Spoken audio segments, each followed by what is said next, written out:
The last time Russia successfully tested a nuclear bomb was in 1961. The Tsar bomber was dropped over the Arctic over 60 years ago. It turned out that it worked, but there was no possibility of it being used as a weapon. It was too big, too heavy, and modern radar would know it was coming. The bomb was invented purely because US technology was steaming ahead of USSR, and Khrushchev at the time was enraged about Russia's lack of innovation. So the dictator had an ill-thought-through idea, in a vain attempt to scare their perceived enemies in the West. Its invention coincided with the election of John Kennedy, and what followed was the Cuban Missile Crisis. USSR and now Russia are desperate to remain relevant, and the nuclear threat is used regularly. How often, you may ask? Many more times than you might think, as the video will prove. The nuclear bluffs are legendary, but to this day politicians fall for them. Here's the latest. In an update only today, the 18th of November, the US agreed to long-range weapons being used to hit Russian targets, and an angry Sergei Markov, advisor to Putin, appeared on Times Radio to scream about nuclear retaliation. Here's the timeline of Russian nuclear threats over the past decade. March 2014. America threatens sanctions over the invasion of Crimea. Propagandist Dmitry Kizelyov speaks on his TV show and says, Russia is the only country in the world that is realistically capable of turning the United States into radioactive ash. May 8, 2014, and Russia's Deputy Prime Minister Dmitry Rogozin claims he was barred from Romanian airspace. He announced, I will return in a Tu-160 strategic bomber with the biggest payload. In July 2014, Russian Foreign Minister Sergei Lavrov warned that Russia could resort to nuclear weapons if Ukraine tried to retake Crimea. In September 2014, Kiev's Minister of Defense, Valery Helete, said they'd received threats of nuclear retaliation from Russia if they continued to fight pro-Russian separatists in eastern Ukraine. Putin also mentioned potential nuclear conflict when he boasted to Russian schoolkids that week. Thank God, I think no one is thinking of unleashing a large-scale conflict with Russia. I want to remind you that Russia is one of the leading nuclear powers. March 2015. Russia threatened to aim nuclear missiles at Danish warships if Denmark joins NATO's missile defense system. In comments Copenhagen called unacceptable, and NATO said would not contribute to peace. Defense Minister Mark Lideberg said Denmark would contribute radar capacity on its warships, which is designed to protect members from missile launches. In May 2015, Russia planned to deploy nuclear-capable missiles in Kaliningrad near Poland's border and threatened to move nuclear forces to Crimea. Vladimir Putin said in May 2018 that Russia would be forced to target any European countries that agreed to host USA's nuclear missiles, following Washington's withdrawal from a landmark Cold War-era arms control treaty. Putin held talks with Italian Prime Minister Giuseppe Conte of the far-right Five Star Party. Putin said, I want to discuss with Trump the dangerous US plans to leave the Intermediate-Range Nuclear Forces Treaty. The Russian president's remarks came after the US Secretary of State Mike Pompeo said Moscow was in material breach of the Cold War-era treaty. A 60-day ultimatum for Russia to correct the alleged violations was issued. Otherwise, the US would quit the 1987 accord, considered an historic milestone in reducing the threat of a nuclear war in Europe. December 2018. Putin held his annual question time and said the whole of civilization could collapse, and maybe even the planet, further to Trump's threat to withdraw from the Intermediate Missile Treaty. In February 2019, Putin threatened nuking Washington after President Trump said that he'd withdraw from the long-standing Intermediate-Range Nuclear Forces Treaty, citing Russia cheating on the deal for years by building and fielding the banned weapons. Russia denied its violation of the deal. Putin ironically warned US policymakers, saying, some were obsessed with US exceptionalism. Putin rambled on. Russia will be forced to create and deploy types of weapons in respect of those territories where the centers of decision-making are located, meaning Washington, D.C. In February 2019, Vladimir Putin said Russia is militarily ready for a Cuban Missile-style crisis if the United States wanted one, and threatened to place hypersonic nuclear missiles on ships or submarines near USA's territorial waters. The Cuban Missile Crisis erupted in 1962 when Moscow responded to a US missile deployment in Turkey, and USSR responded by sending subs to Cuba. February 2019. Russian TV listed US military facilities Moscow would target using a hypersonic missile to hit them in less than 5 minutes. The targets included the Pentagon and the presidential retreat in Camp David, Maryland. Russia invades Ukraine in February 2022, and President Vladimir Putin puts Russia's nuclear deterrent on high alert in the face of a barrage of Western reprisals. White House press secretary calls President Vladimir Putin's bluff after he orders putting Russian nuclear forces on high alert. This is a pattern of Moscow manufacturing threats to justify aggression, Jen Psaki said. We've seen him do this time and time again. At no point has Russia been under threat from NATO, nor has Russia been under threat from Ukraine, Psaki added. It's still February 2022, and Russian propagandist Dmitry Kiselov is back on TV.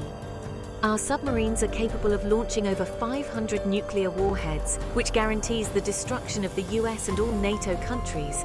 Why do we need the world if Russia is not in it? Kiselov spouted.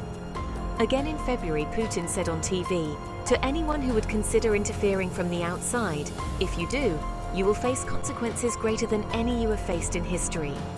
1 month later, in a confusing message, Kremlin spokesman Dmitry Peskov said that Russia would resort to nuclear weapons only in the case of a threat to the existence of his country, and not as a result of the current conflict with Ukraine.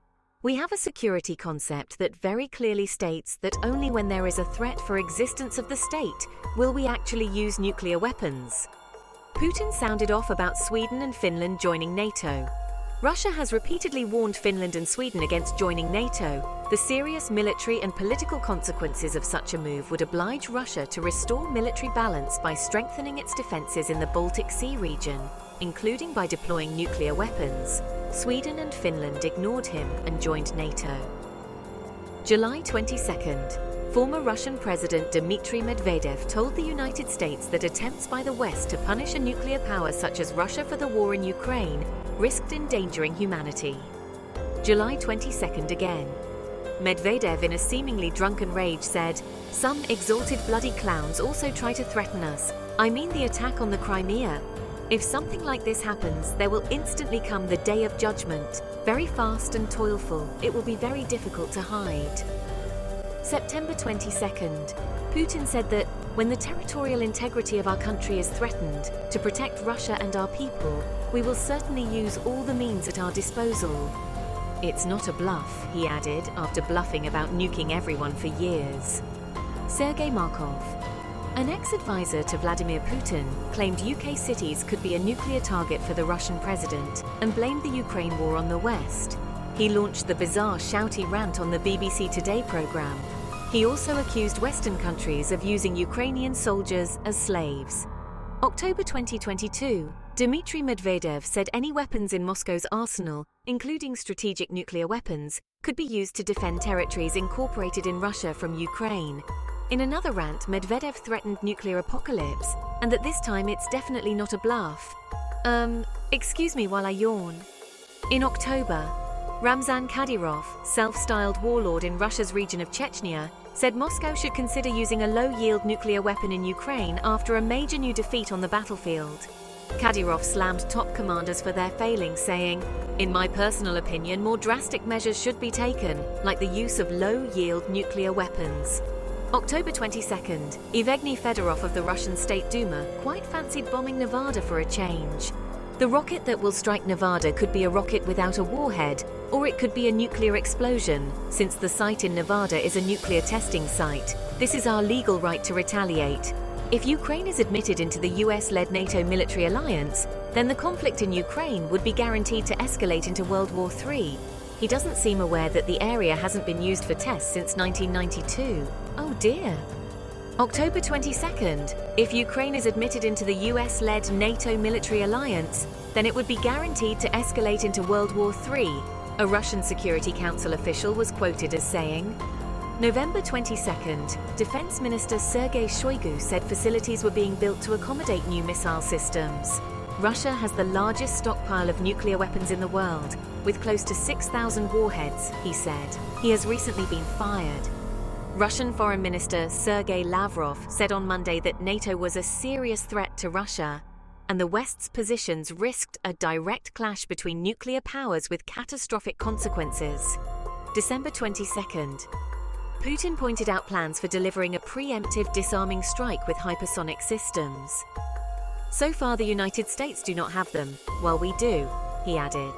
Note going forward to 2024, and Russian President Vladimir Putin suffered an embarrassing setback as his Satan II nuclear arsenal failed 4 out of 5 missile tests, according to arms experts and satellite imagery from the launch site. High-resolution satellite images of the launch pad at Russia's Plesetsk test site, where the RS-28 Sarmat intercontinental ballistic missile exploded, shows extensive damage. A crater approximately 60 meters wide at the launch silo, along with visible damage in the surrounding area, was clearly seen. January 2023. Russian Orthodox Patriarch and former KGB agent Kirill joined Medvedev in saying world will end if Russia uses nukes. March 25th. Russia will station tactical nuclear weapons in Belarus, President Vladimir Putin said, sending a warning to NATO over military support for Ukraine and attempting to escalate a standoff with the West. March 27th. Kremlin super hardliner Nikolai Patrushkev, considered a mastermind of the Ukraine invasion, warned that Russia has the weapons to destroy any enemy, including the United States. Washington is underestimating Moscow's nuclear might, he moaned. April 25th. Risks of a direct military confrontation between the two nuclear powers, Russia and the United States, are steadily growing according to Vladimir Yermakov, the Foreign Ministry's head of nuclear non-proliferation. He told the Russian state news agency that Washington is escalating the risks through its conduct with Moscow. June 21st.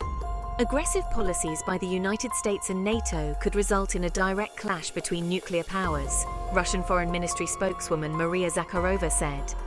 June again, and Putin's mentor and far-right thinker Sergei Karapanov predicts there is no choice left but for nuclear apocalypse.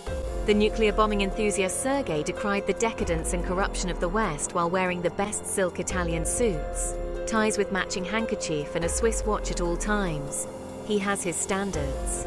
July 13th. Ukraine is exploiting F-16 fighter jets capable of carrying nuclear weapons, viewed by Russia as a Western threat in the nuclear sphere, Russian Foreign Minister Sergei Lavrov said. The United States plans to transfer F-16 fighter jets to the Kiev regime, and we have informed the nuclear powers, the United States, Britain and France, that Russia cannot ignore the ability of these aircraft to carry nuclear weapons. October 5th. Russia's retaliatory strike following a nuclear attack by a potential aggressor will leave the enemy with no chances of survival, Russian President Vladimir Putin said at Valdai. October 23rd. It seems that one can offer condolences to the Israelis, but not to the Palestinians, and there should be no pity for them. Children, women, the elderly are just consumables, Medvedev said with faux sympathy, while Russia targets civilians in Ukraine daily. The use of weapons of all types may soon escalate to nuclear arms, he threatened. October 30th, and Russian Defense Minister Sergei Shoigu bored everyone with the same old threats at the 10th Xiangshan Security Forum. November 16th. Russia showed off by loading an intercontinental ballistic missile equipped with the nuclear-capable Avangard hypersonic glide vehicle into a launch silo in southern Russia. January 11th, 2024. Medvedev warned that any Ukrainian attacks on missile launch sites inside Russia with arms supplied by the United States and its allies would risk a nuclear response from Moscow. Medvedev again threatened to nuke the US, the UK, Germany and Ukraine. He has repeatedly threatened to use nuclear weapons, but the threats have so far failed to materialize. His critics say that his statements are bluff rather than Russia's genuine plans and are intended to scare the West into making concessions. Medvedev plays the role of the late politician Vladimir Zhirinovsky, who was also famous for his misogynistic nationalist buffoonery. He too wanted to nuke countries such as Japan and cause a tidal wave to destroy the UK. He championed Saddam Hussein in Iraq as a democratic example. His antics in Russia must be missed since he died of COVID. The Kremlin has drawn up plans for the use of tactical nuclear weapons in the event of an invasion by enemies, including China, leaked military files reveal in the Financial Times. The 29 files outline potential conditions for the use of nuclear weapons to achieve an array of offensive goals. China also has similar plans for Russia. April 24th, and Putin said Ukraine had crossed a red line by hitting a radar system. The attack may have met one of the conditions determining the possibility of the Russian Federation using nuclear weapons, as set out by the 2020 presidential decree.